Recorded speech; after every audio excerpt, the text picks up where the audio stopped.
ચહેરા પર આટલો ડર કેમ છે? મારા ચહેરા પર ખુશી જોઈને તું આટલી બધી ડરેલી કેમ હોય છે? કઈ નહીં. તમે કોને?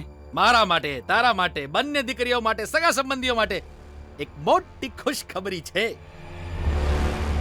છી છી છી છી. આવા સરસ સમયે કાવ્યાને પોતાની દાદીના ઘરે મોકલીને મેં મોટી ભૂલ કરી છે.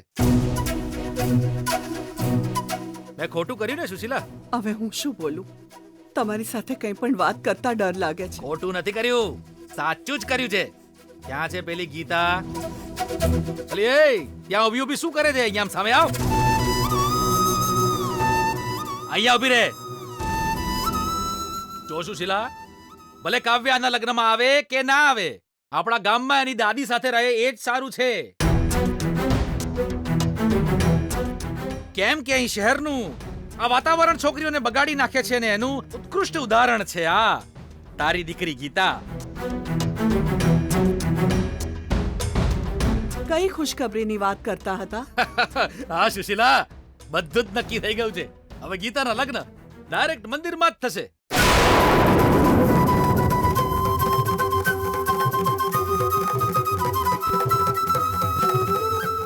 સગાઈ વગેરે કરવાની જરૂર નથી એવું છોકરા વાળાઓએ સામેથી જ કહી દીધું છે. બેકારના ખર્ચા કરવાની જરૂર નથી એવું પણ કહી દીધું છે. એમને દહેજ નથી જોઈતું, લગ્નનો ખર્ચો પણ એ જ કરશે એવું કહેતા હતા. હવે જ્યારે એ લોકો આટલું બધું કરી રહ્યા છે ત્યારે મને તો એ ડર લાગી રહ્યો છે કે છોકરી પાસે ઓછામાં ઓછું 10 તોલા સોનું ના માગી લે લોકો. એમણે શું કહ્યું? એ જ કે અમારા ઘરે તો સાક્ષાત લક્ષ્મી આવે છે તો પછી દાગીનાની ક્યાં જરૂર છે એવું કહેતા હતા એ. અને કાલે આવવાના છે અહીંયા. ક્યાં? અલ્યા અહીંયા લગ્નના ઘરેણા સાડી વગેરે આપવા માટે. આવવા જવાના ખર્ચથી લઈને ખાવા પીવાનો ખર્ચ, કપડા, લત્તા, ઘરેણા, દાગીના બધું એ જ લોકો આપશે. આપણે એક પણ રૂપિયાનો ખર્ચ કરવાનો નથી.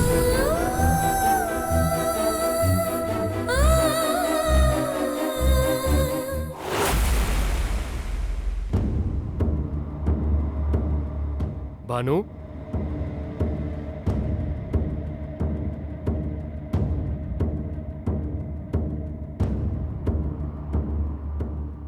આલો.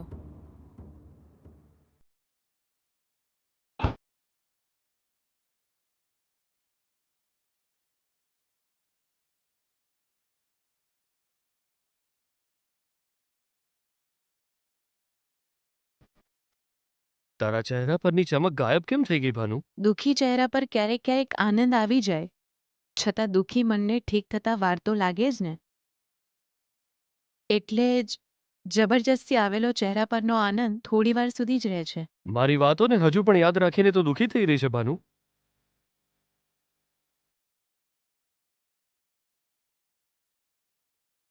ભાનુ, આ તું શું કરી રહી છે? આ તરફ આવ, મારી પાસે બેસ.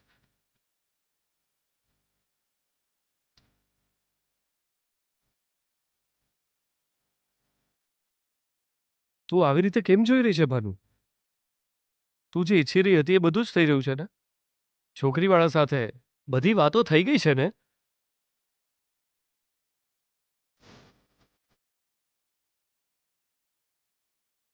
જાણું છું, પણ છતાં મનમાં એક બોજ રહ્યા કરે છે. તમારા ખભે સમાજની જવાબદારી છે અને મારા માથે ઘરની જવાબદારી છે. આપણે એક જ ઘરમાં રહીએ છીએ એ સાચું. આપણે સાથે બેઠા હોઈએ, સાથે વાતો કરી હોય એવું કોઈ દિવસ યાદ છે તમને?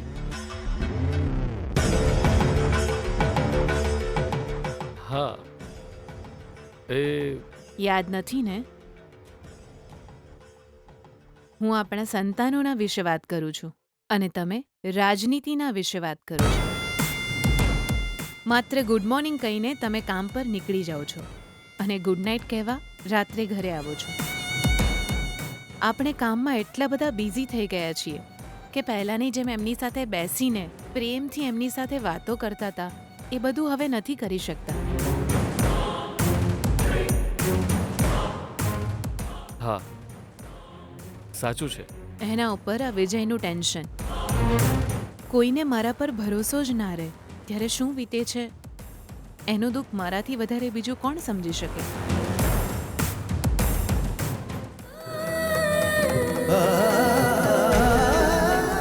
મેં પહેલેથી જ ગીતાને કોલેજ જવાની ના પાડી હતી. સારું જ થયું. એના લગ્ન થઈ જાય એટલે મને મોટી શાંતિ. ભગવાનની કૃપા માનો.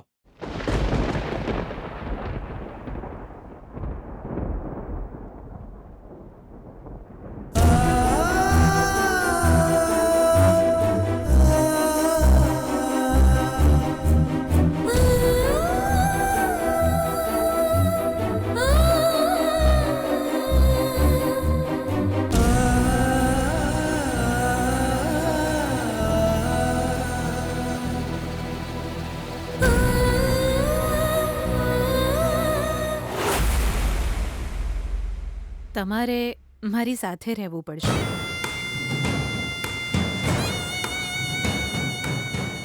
હા રહીશ. રહીશનો મતલબ તમે અહીંથી ક્યાંય બહાર નહીં જાઓ. પૂરેપૂરા 3 દિવસ તમે મારા માટે મારી સાથે મારી પાસે જ રહેશો. તમે રહેશો ને?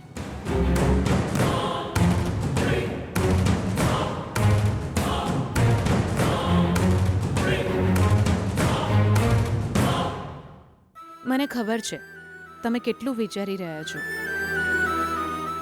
મતલબ તમે મારી વાત નહીં માનો ને મારી સાથે નહીં રહો. એવી વાત નથી ભાનુ. 3 જ દિવસની વાત છે ને. હું રહીશ.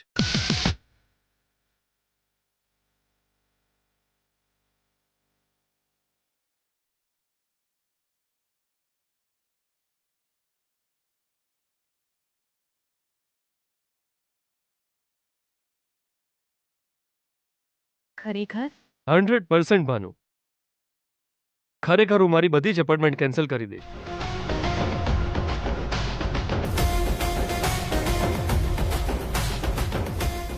મતલબ નહીં થાય એમ ને? તારા માટે બધું જ થશે. Happy? Promise? God promise. Thank you.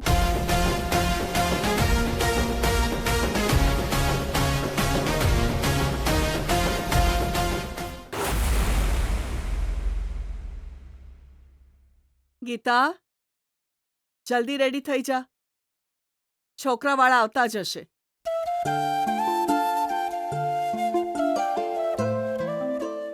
માં, મને ડર લાગી રહ્યો છે. તને કઈ વાતનો ડર લાગે છે? તારા કારણે અમારી સાથે શું થશે વિચારીને મને ડર લાગે છે. જે થાય છે ને રોકવું પડશે ને માં. તારો પેલો વિજય સાથેનો વિડિયો જે એણે બનાવ્યો છે એને રોકી ન શકાય એવું જ તું કહી રહી હતી ને?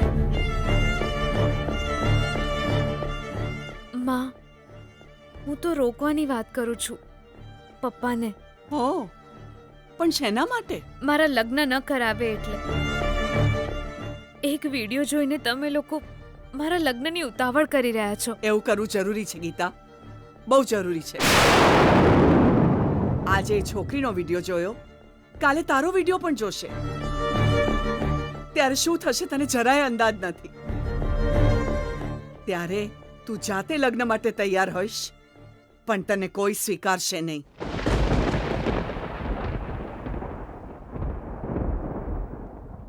માં, એવી વાતો ન કરો.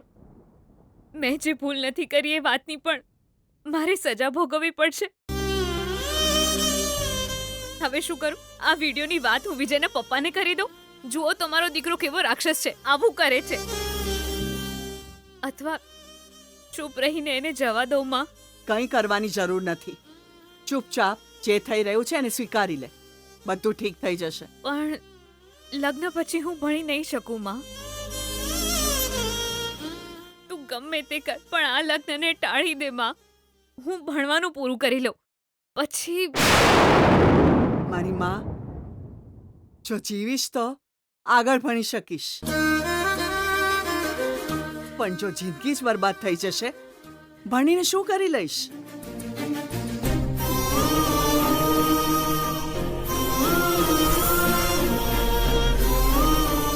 તારી સાથે થયેલા અન્યાયનો વિડિયો લોકો પાસે પહોંચે એ પહેલા તારા લગ્ન થવા જરૂરી છે.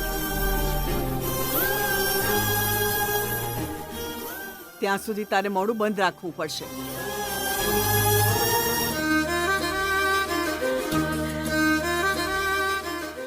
આ વખતે હું તારા પપ્પાની વચ્ચે નહીં આવું.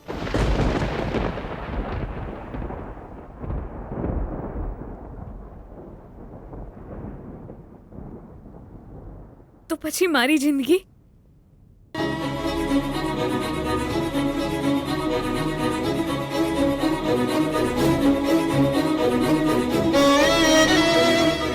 લગ્ન થશે, બદનામી થાય પહેલા તું જતી રહીશ.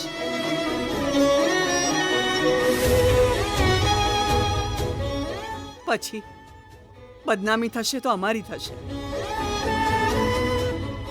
આ વાત તારા પતિના ઘરે ન પહોંચે એ માટે કંઈ ઉપાય શોધીશું.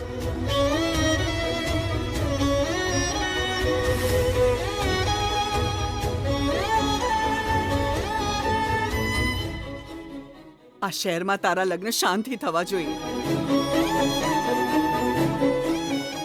આ ઘરેથી તારી વિદાય સારી રીતે થાય એવું જ ઈચ્છું. લોકો તને ચારિત્રહીન કહે એ પહેલા તારે અહીંથી જવું જ પડશે.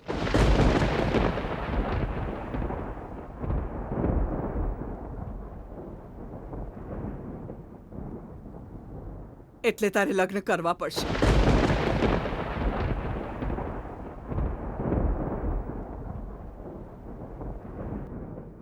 હું તને વિનંતી કરું છું, બધાની લાજ રાખી લે.